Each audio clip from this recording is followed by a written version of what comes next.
All right, welcome back to another episode of Up in the Air.stream.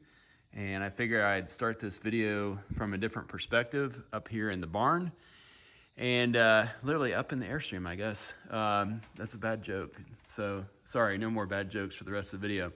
But anyways, so this is a project that we're gonna do today that I did not expect to do. I thought that I would be satisfied or just never had the ambition to add more than 2 additional solar panels to this Airstream.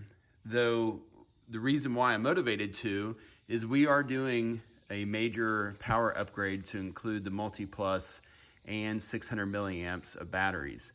So, when you have a limited amount of battery power, it is nice to have the solar panels as much as you can, wattage wise. And right now we have 270 watts. That way, instead of draining your batteries, your solar panels are definitely keeping up with the demand that you might have during the day. But the other aspect of having more solar panels or more wattage of solar panels is if you do have a big battery bank, in fact, you're able to replenish that battery bank in quick order when the sun comes up, and or when you have just partial sun or a cloudy day. Obviously, the more like an antenna, the bigger the antenna, the bigger the array, the solar arrays, the more potential for you to gather that energy as well. So we are up here, and I have a couple of these gardening pads down and the ladder, and then we have our workbench over there that we're going to assemble the solar panel. And I'm going to go ahead and get off this ladder and talk about a couple things. All right, so I am going to go through some of the tools that we're going to be using here shortly, and also something that has come up as a bit of a challenge this project.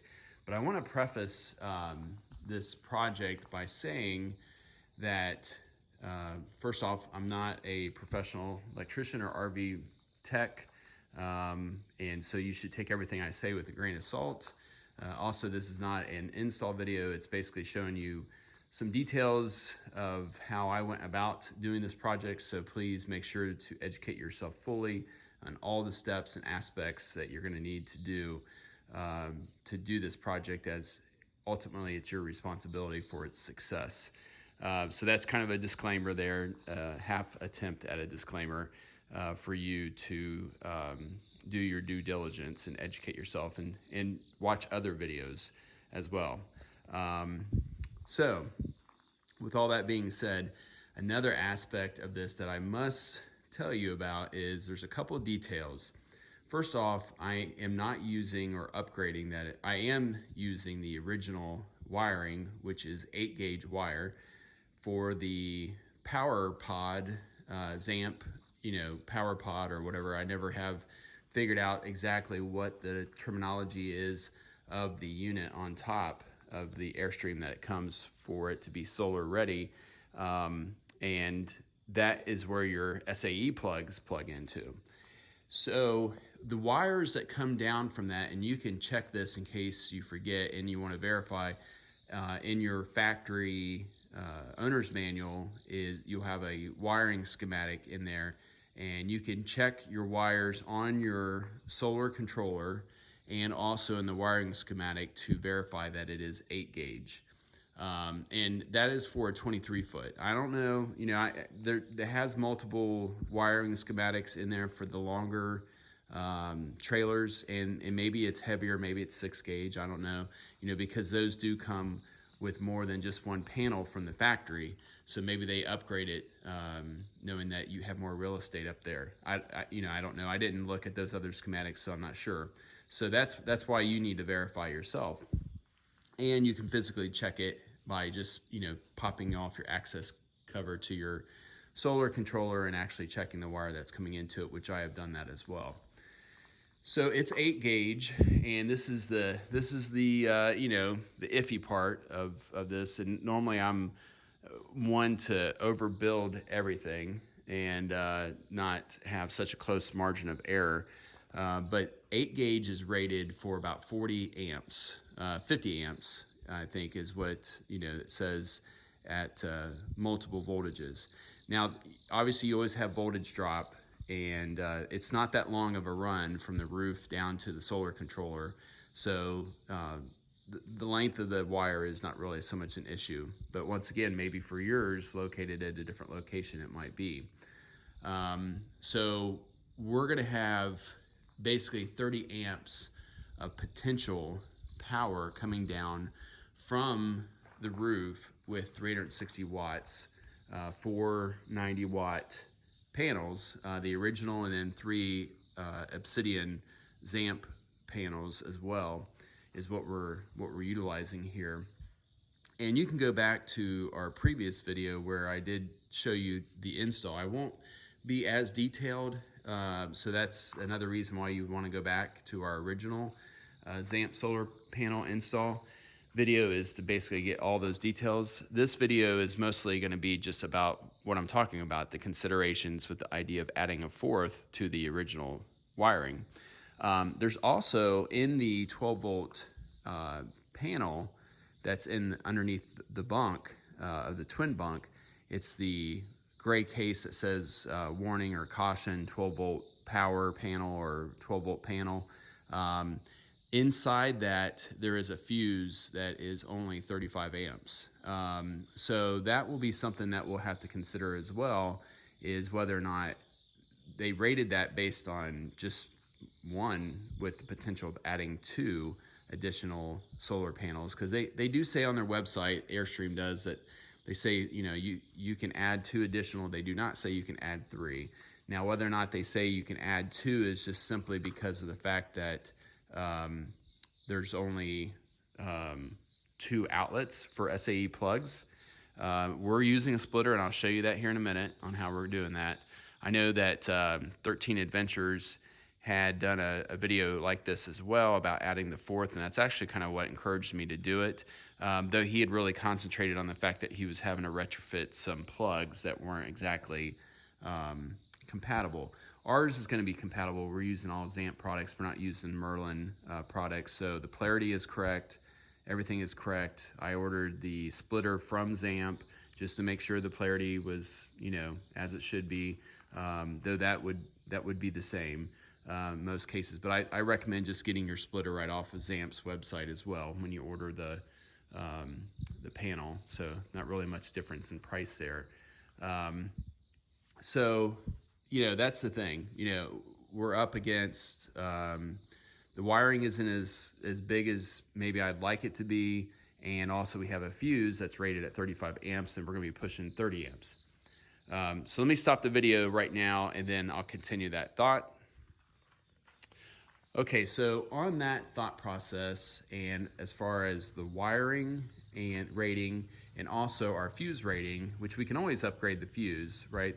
The wiring is rated at, like I said, like 50, if you look it up, and you'll get a couple different versions of that. But so I could upgrade it maybe to 40, if I had to, easily with a 40 amp fuse, or take that inline fuse out and put some type of, circuit breaker, in there as well, which would be easily done.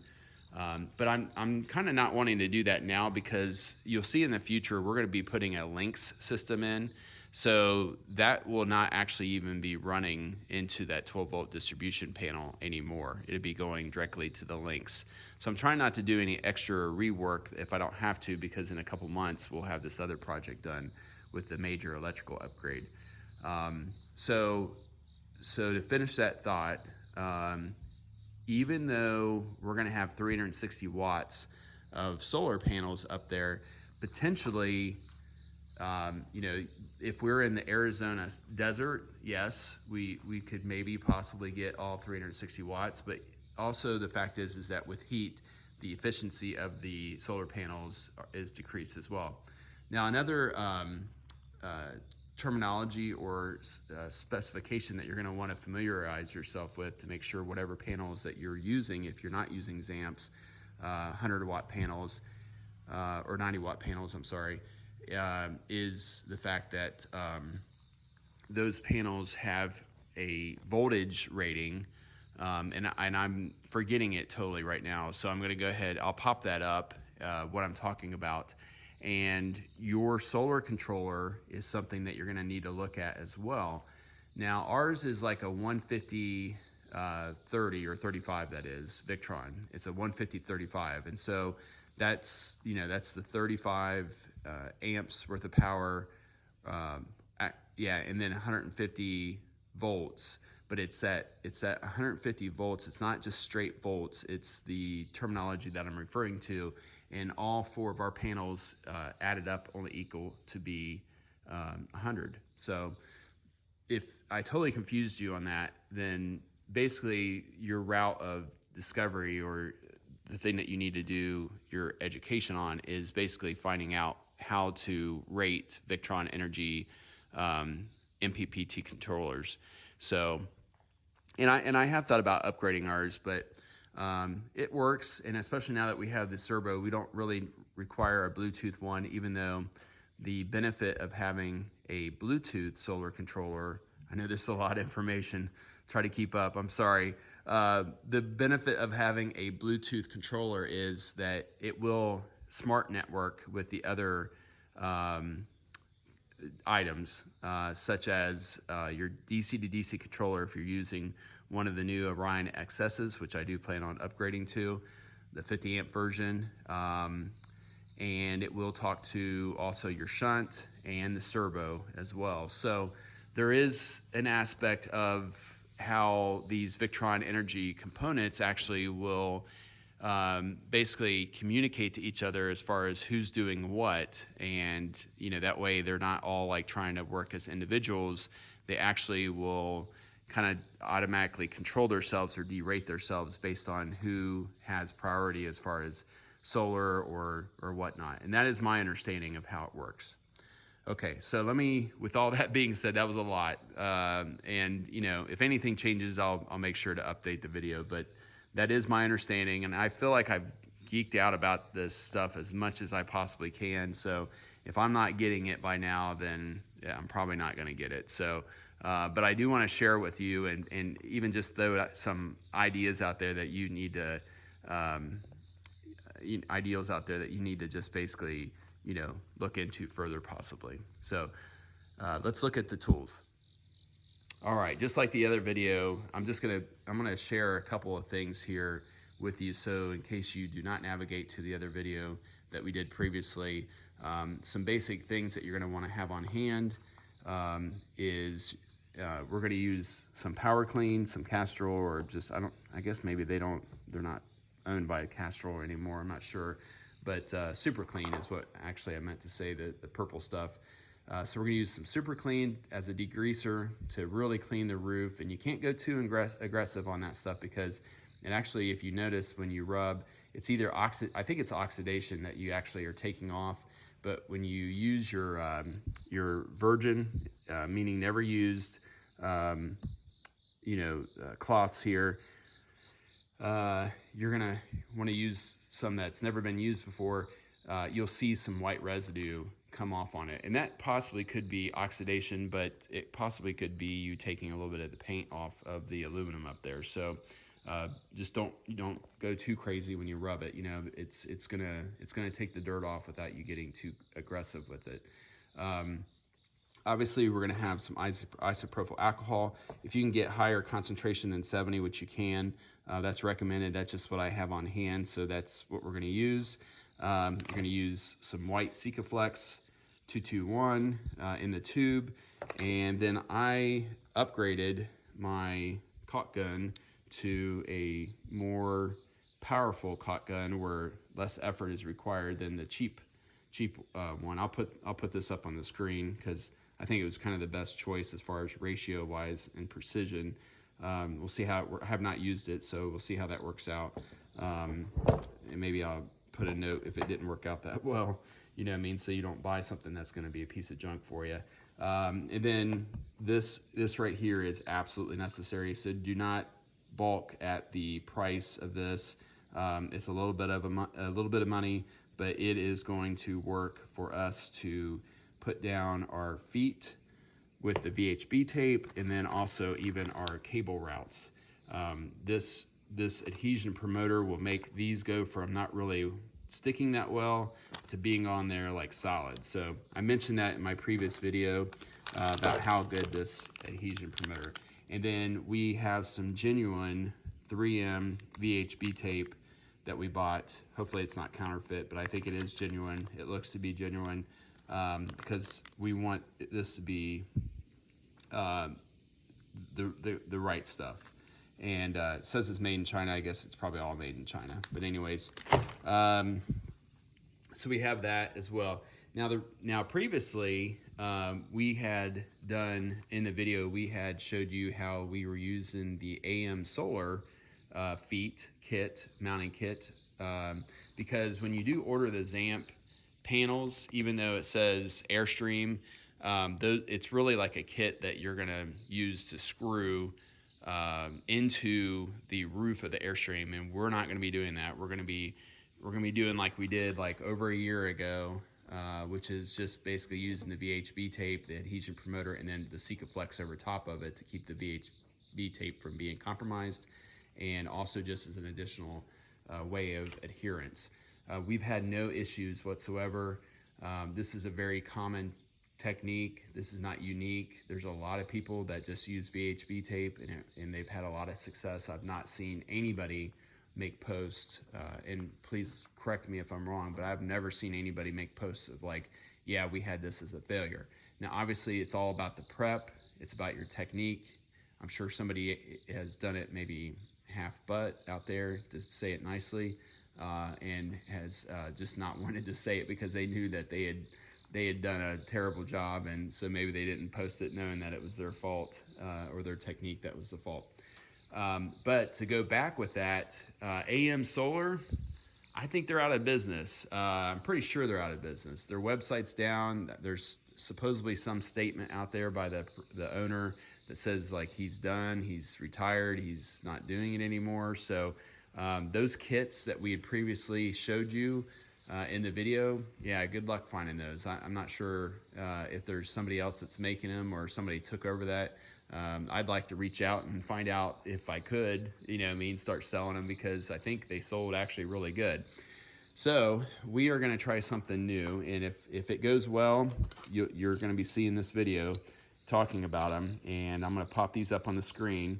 This is going to be similar idea to my Chinese vent dispensers there in the bedroom. So check that video out where we really upgrade our AC, and it's similar to like an Aircrafter's vent, but at a fraction of the price. I'll just pop them up, and that way you'll see what I'm talking about, and then go to that video as well. Maybe I'll pop the thumbnail up so you can know exactly what video I'm talking about. But these feet are a little bit larger, and the other one's kind of oriented more like this direction. And we're gonna actually we could still do them that way, but you know what? The curvature of the roof, we don't want the long section, and it wasn't bad for the other ones to be oriented that way. And I don't think I can show you where the ladder is right now what I'm talking about. Yeah, I can zoom in. Let me zoom in up here. So see how they yeah, you can make it out. They were oriented that way. Terrible camera work, sorry guys. But you can kind of see it. Yeah, there you go. I think the sun shifted. There we go. So that is what I'm talking about. The brackets of the OEM Solar type was this direction, and what we're gonna do is we're gonna let me unzoom. It's amateur hour, guys. We're gonna mount these this way, and then this hinge will go like this. So I'll show you them on the panel. This is actually a lot more surface area, and then I did kind of deburr them a little bit. Now keep in mind, one thing discrepancy that I did find about these is, and I don't like it, is that they're not exactly true. You're going to want to press down on these sides. They bend just a little bit, not much, but to make sure, and I think the VHB tape is going to like make up for it a little bit, but they're not completely flat. So keep that in mind in case I don't mention that again. So, alrighty. Well, I am waiting for FedEx to show up, and as soon as they do, I'm going to get these this single panel out, and we'll mount up these feet. The good news is these feet are like just a fraction. I think the other kits were like 80 bucks a piece or 75 bucks a piece. And what are you going to do, right? Because that was the best solution at the time, and it was a known solution. It was what they used at OEM Solar to actually do them. So it was something that you just had to bite the bullet, and you know, and maybe they were paying quite a bit to have them made. You know, who knows? But I think these are like 15 bucks, and I'll pop these up on the screen so you can see them as well.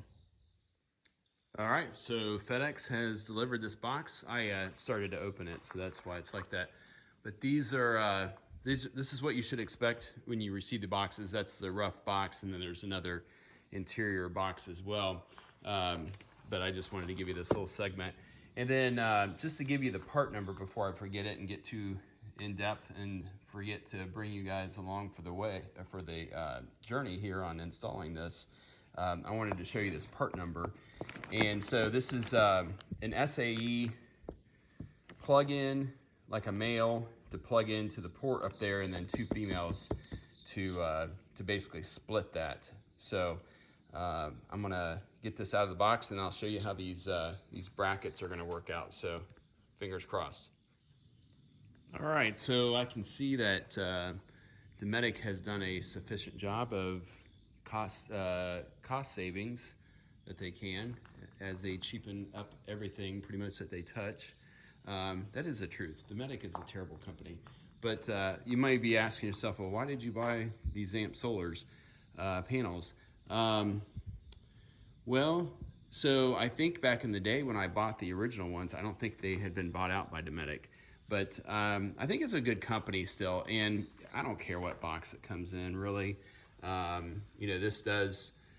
They are made in the USA, so let's at least that they have that going for them. You know what I mean?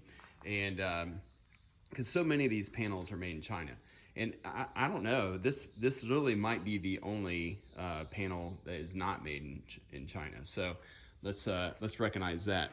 So we have the typical mounting brackets. I'm going to show you hopefully how these work out with those screws. These little inserts, the nut inserts there. It is an extremely hot day. We are under a heat advisory, so I'm going to be sweating my butt off today. We have this cord. We're going to do like we did before. We're going to clean the surface underneath here and kind of anchor everything down so that as we're going down the road, it's not moving around. So I'll show you that next, but I just wanted to point out that this is not the way that these were manufactured, or I should say boxed in the past.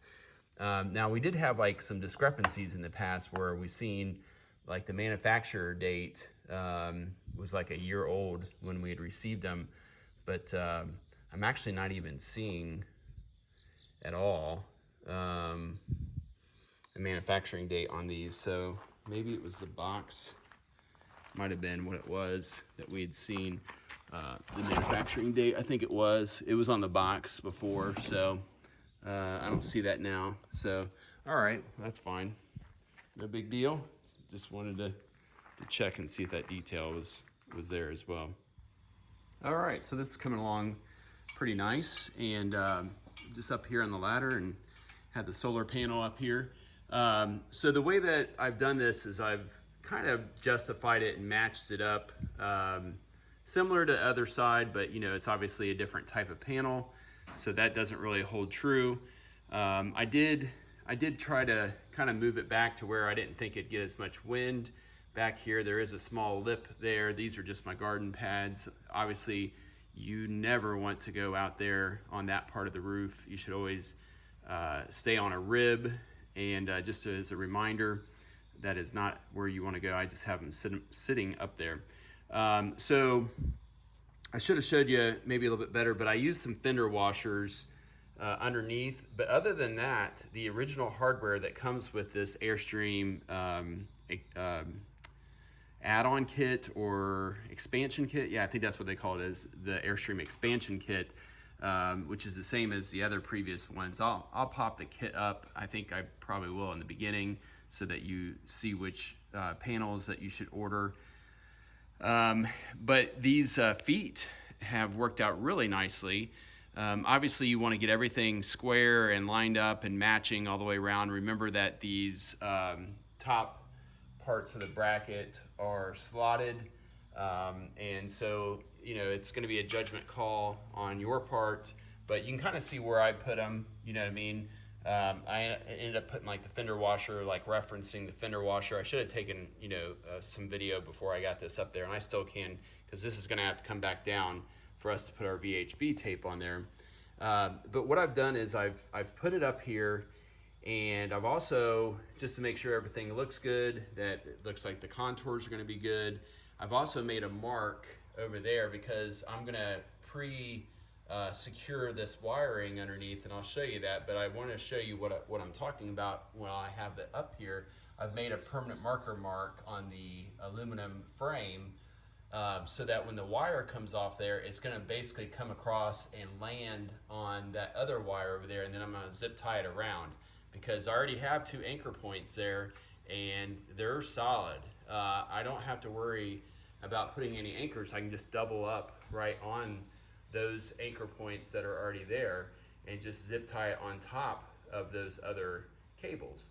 So that's going to work pretty nice. And then I know that I only need to really travel probably like not even 2 feet, so I don't want to I'll put the majority of the cable underneath this panel secured, and then plug in my Y adapter over there. And there's going to be a lot of extra cable, because they do have several different adapters that they include. That's the new style, that's the way they do it. But like I said, other than the fender washers, and I'll show you those in a second too when I get it down off of here. These marks, all this is kind of things that I've learned, and that's why I'm doing the video, is to help you maybe make this job easier. If you notice, these marks are permanent marker marks, and I basically took this OFNA measuring device here and found a reference, and just kind of squared it off, and then made sure that it was square. And 2.5 inches from this hard drip edge is where I just decided to have these brackets land. And then I've used permanent marker to frame out. And what that does is basically, I've already done super clean to the whole entire roof, but I don't need to clean the whole entire roof with alcohol or the 3M adhesive promoter. I know now that I can literally just clean within the parameters of this marker. And then when I do have the exposed VHB tape up here, and I have the strips pulled off, I can basically just have this and land it in those spots, and then press down hard, and then I can grab and tilt it towards me, and then take the strips off the back, and then have it land in the back, and then we'll be ready for our Sikaflex. So let me get this down. I'll show you the hardware with it on its back, and I'll show you also how I secured the cabling and everything else in preparation to put it back up here and push down on it and get the Sikaflex out. All right, so I have prepped the feet with super clean, then alcohol, and then the adhesive promoter. And like I said, if you want some more details, I really haven't changed my technique since I did the original video regarding putting these panels on. So I just want to remind you, you can always check back with that as well to get even some more details that I may have omitted on this. So with that being said, this big harness is actually going to be working in my favor, because this is the perfect length for me to be able to plug in up there. And I did have to move the panel 3/4 of an inch closer to center line, because somehow I failed to notice that port cover up there that's for the Airstream high-speed internet attempt that they did, and that doesn't get used, so I had to move it a little bit closer. I did put one of these with a zip tie to just create a little bit of strain relief in case this cable moves around going down the road a little bit. When you put the adhesive promoter, these actually really stick very good. And so don't hesitate to put one of those on there just to create a little bit of strain relief. They it really doesn't, the design of this really doesn't have that good a strain relief in even though I know that this panel that they glue on there, and they left the tape on there of all things, but I guess that's good. I mean, since, you know, that way it's taped until it goes down the road for a while and cures thoroughly. But that is like a quality control issue in my opinion. You know, anytime you can see remnants of the manufacturing process. So got my VHB tape on there. What you want to do is, I don't know why I didn't think of this, I was putting it down center line, is you want to justify it and then put another strip and then cut it off on one side instead of having to cut it off on both sides. That was kind of rushing, in my opinion, for me to do that mistake. But also with these fender washers, the way that I have them is basically this is in the center of the track, and then I just put my fender washer flush. Let me grab some of these fender washers. I know you guys know what fender washers are, but just to get you the size that you're going to need, they're 1/4 inch by 1 1/4 inch outside diameter. So that's, and they're stainless, so they don't rust up on your Airstream and drip rust onto your roof. So make sure to continue to use all stainless steel hardware as well. But really, you're not going to need any additional hardware other than those stainless steel fender washers. So that's really the good news, as long as you are given the items that I was given. So I'm going to pull back. I'm going to wipe off here because I'm dripping like crazy from the heat. And but I'm going to dry off here, and then I'm going to pull this VHB tape off on one side, and it will be that side because I marked this side is the side that this cable is going to be going across, so that gives me a reference. And then I'll tilt it towards myself, and then I'll put down the other side. So still got my marks up there. Make sure that you go up there with your super clean, hit it again, and your alcohol, hit it again, and then your adhesive promoter. So make sure to clean your squares off, just as a reminder. All right. Sure you're tired of hearing me say how hot it is, but it is hot. So as a reminder, you want to justify these feet 10 inches, no less than 10 inches from the end. It is kind of a recommendation from the late OEM Solar company to do that with any type of feet with these panels specifically. And I was able to just zip tie everything together. So just to kind of show you what that looks like, I end up using about 10 zip ties to get that to follow along with the other track. So that's a fairly clean installation. And now I need to tighten these feet up on there. And when I do, I'm not going to show you, you need to hold the feet down so you don't pop them off the roof. I don't think that would ever happen, but why work against yourself? You spend all this time, because it takes like, I think it's 72 hours is what they say for VHB tape to fully adhere. I know it sounds kind of crazy that that's the case, but that is what I've read in certain postings and documentation, that is. So yeah, I got to come back with the wrenches now and tighten these feet down, and then I'll be ready for the Seeker Flex. All right, so we have our Seeker Flex installed wet, and I'm going to qualify that because I'm going to show you what it looks like now, which is always a freaking disaster, even with your best efforts to make it look good. And I did end up, even though it's kind of slightly unsightly, but I ended up putting some of this on the threads of the nuts, or the nut, and where even though these have lock washers, believe it or not, this stuff is super sticky. And you know, if it's not, that bolt's not coming out, or the nuts is not rotating, at least. I mean, the bolt might start rotating. Maybe I should put some on the other side too as well. But Yeah, we're gonna go back. We're gonna keep an eye on this. Being as hot of a day as it is, it might start to tack up a little bit quicker than expected. And we're gonna do the method where you basically take your finger and kind of smooth it out, because it gets a skin on it, and then you can kind of like level it out and make it look better. And so that is what we're gonna do. I'm gonna go in and find myself a vinyl glove so I don't make such a mess on my fingers as I do this, and that way I can check it occasionally as well. Because we don't want it to set up completely. We want to kind of smooth it out and also taper the edge all the way around so no water kind of gets underneath there and starts to lift it possibly. But this stuff, it's good stuff, man. It's definitely a product that you can have a lot of confidence in that it's going to work. And I've said in the videos before that even if you didn't put the VHB tape on there, I have a lot of confidence that the Sikaflex would probably keep this on your roof, because if you've ever tried to get it off, it will come off, and you can obviously take like a plastic razor blade to it to remove it from like a flat surface, but it does not give up easily. So that is the thing. It's an adhesive sealer, and it works great. So I'll show you what the result is after I smooth it out a bit.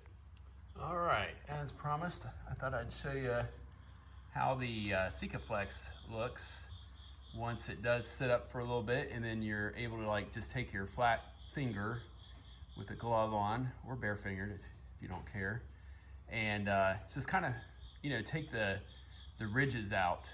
And it's not going to be completely smooth. You don't want to wait till it gets that rigid, and it's just not going to, because you're just taking the high spots off, you know what I mean? Because some of this is already starting to get a pretty good skin on it.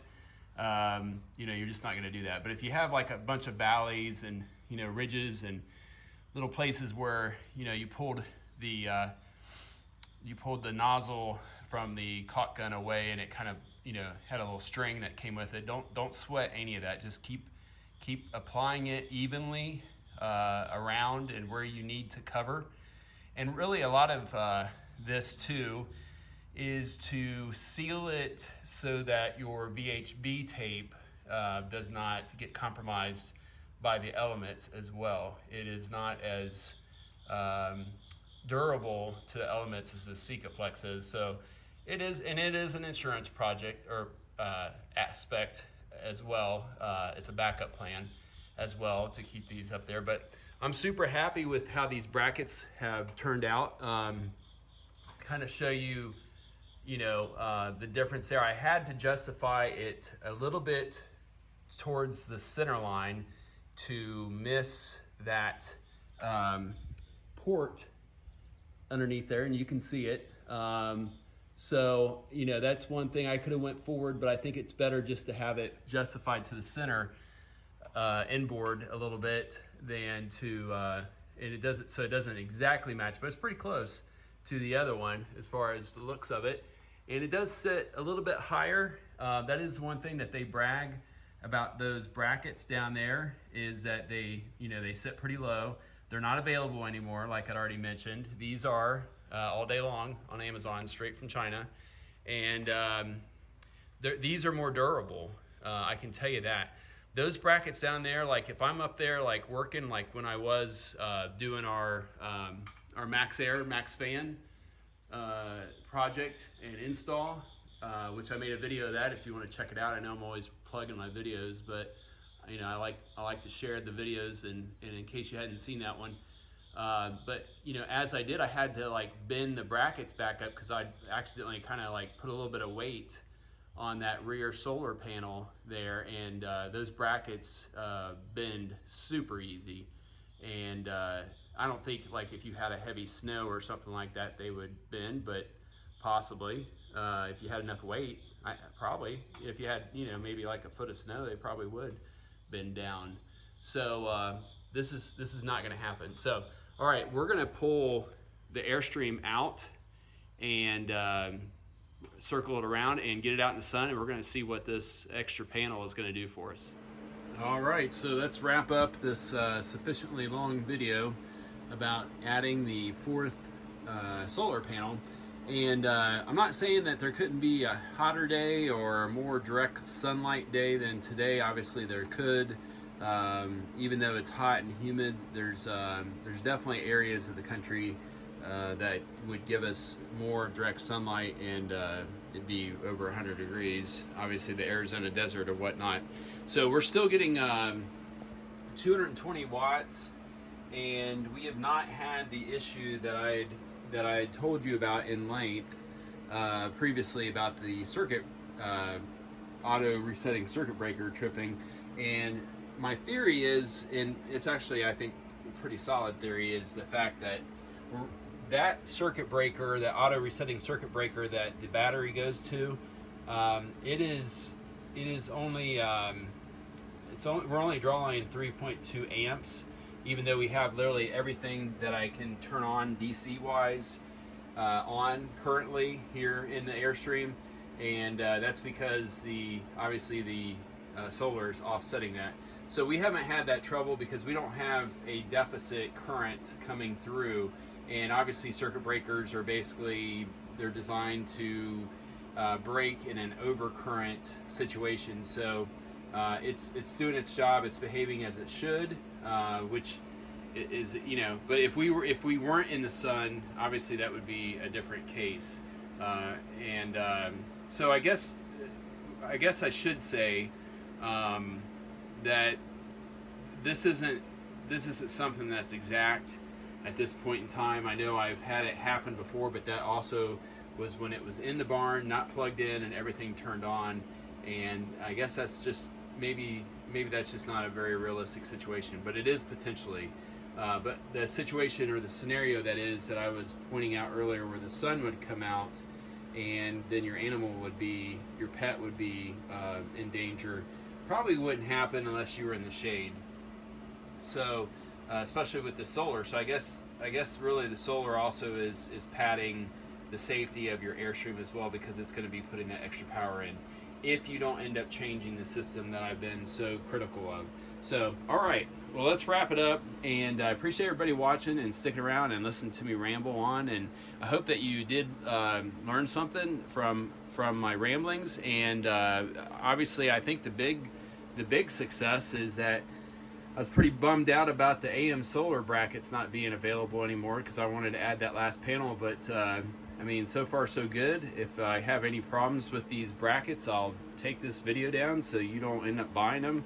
And but I think it's a success with using these Chinese brackets, and I hope everybody learned something. So, all right, we'll get out there and have some fun. Make sure to subscribe and hit that notification bell if you want to be notified for the many videos that we have upcoming.